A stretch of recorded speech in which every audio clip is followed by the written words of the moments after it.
Hi, my name is Hannah Arnett, and I'm going to compare static and contract relaxed stretching based on an article published by the European Journal of Human Movement in 2015. The purpose of this study was to determine which stretching technique promoted a better acute response by measuring the flexibility of the biceps femoris and the dominant leg of female gymnasts. They used tensiomyography, which is considered a reproducible and valid measurement, to record the timing and magnitude of muscle response throughout the study period. This is important in physiology because the chronic effects of stretching and being flexible are well known and vastly studied, but there are very few studies that show the acute response, and they are generally inconclusive. There are multiple articles on each side of the argument demonstrating the effect of stretching on isokinetic strength, jumping ability, speed, and so on. To begin, we're going to start with a couple of definitions. Static stretching is when a muscle is stretched without movement and usually held for 15 to 30 seconds. It tends to focus on a single muscle group, like the hamstring in this example. Contract relaxed stretching is considered a form of proprioceptive neuromuscular facilitation, or PNF, where not only the target or agonist muscle is actively stretched, but the antagonist muscle is passively stretched as the movement continues into a shorter hold in static stretching. Then the antagonist muscle is contracted, and as it relaxes, the muscle is pushed further into the stretch, hence why it's called contract relax. As the study focused on comparing the static and contract relaxed stretching technique, it measured the maximum radial deformation and muscle belly displacement, which really just means how far the muscle will stretch. We will also note how long it takes to return to the base measurement, the reduction of relaxation time, and if stiffness has increased or decreased, and the ability to maintain the contraction. Tensiomyography is a technique using electrical stimulation to measure aspects that come together to show the overall magnitude of the muscle response. This is done by placing the tensiomyograph pressure sensor perpendicular to the muscle belly of the gymnast's dominant bicep femoris. Then a bipolar electric current of 110 milliamps is sent through two electrodes on the proximal and distal ends of the muscle, excluding the tendon, for 1 millisecond. Then there is a pause between stimulation to prevent post-tetanic activation, which would cause the muscle to appear stronger and relay unreliable measurements. It then provides the measurements of maximum radial deformation, speed of response at 3 millimeters deformation, length of time the contraction is maintained, and the required relaxation time. This process is repeated multiple times throughout the study, and the gymnast measurements are compared with previous evaluations to test for normalcy. The study group included 10 female gymnasts between the ages of 11 to 15 with roughly 6 years of experience with rhythmic gymnastics.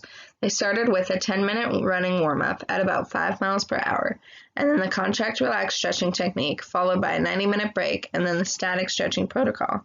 Measurements were taken before the warm-up and tested for normalcy, and then after the warm-up to make sure that each stretching technique started on about the same base level without interference from the running. Then measurements were taken after exercise and post-exercise with 3 and 5 minutes of rest. Both stretching techniques were performed with the single straight leg raise. For the contract relaxed method, there were 15 repetitions with 10 seconds of maximal isometric contraction and 5 seconds of relaxation. For the static stretching method, there were 10 repetitions with 5 seconds of contraction before 10 seconds of maximal contraction and 2 seconds of relaxation. These 15 to 17 seconds of work required the bicep femoris to use mainly the ATP-PC energy system because the contractions were so short.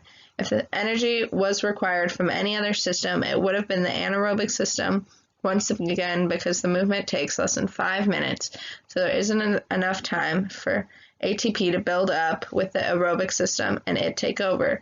This also means that these stretching techniques relied on fast fibers for the quick release of ATP in order to hold the contraction, once again because the muscle is not working long enough for ATPase to break down ATP and recruit slow muscle fibers.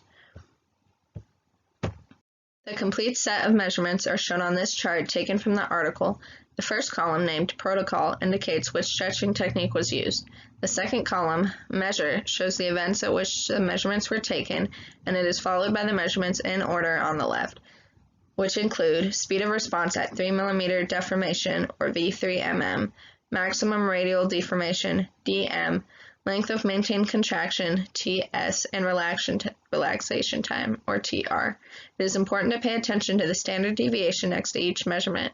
For example, the plus or minus 26.47, plus or minus 25.86, or even plus or minus 2.49, which isn't ideal.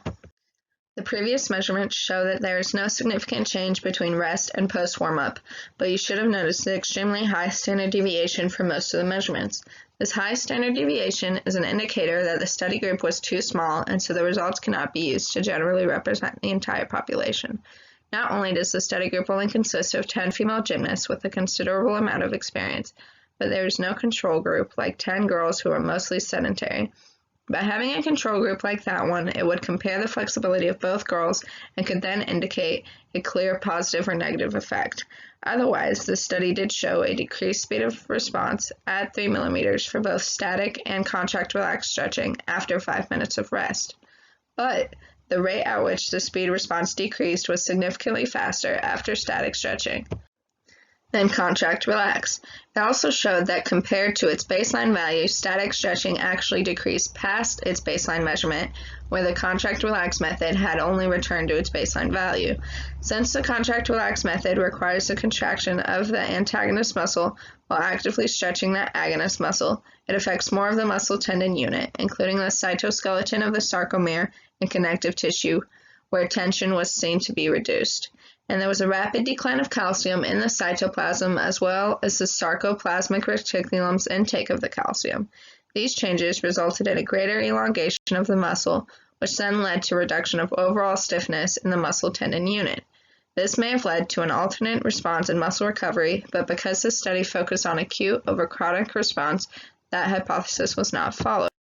Overall, I believe that the study clearly answered the question posed at the beginning by demonstrating that the acute response of the contract relaxed stretching was deeper than that seen with static stretching. To further their research, I would like to compare contract relaxed stretching to the dynamic stretching technique, and I would like to include other sports where flexibility is not the main aspect. I think it's also important to provide various age groups and sedentary peers so that the future studies encompass more of the entire population. This inclusion would then indicate if contract relaxed stretching is beneficial for everyone and how the acute response may change with an age group. Also, since the study did use female gymnasts by using other athletes or sedentary peers, we can determine if these results are biased because these women are gymnasts with significant amount of experience, or if these benefits extend to the greater population.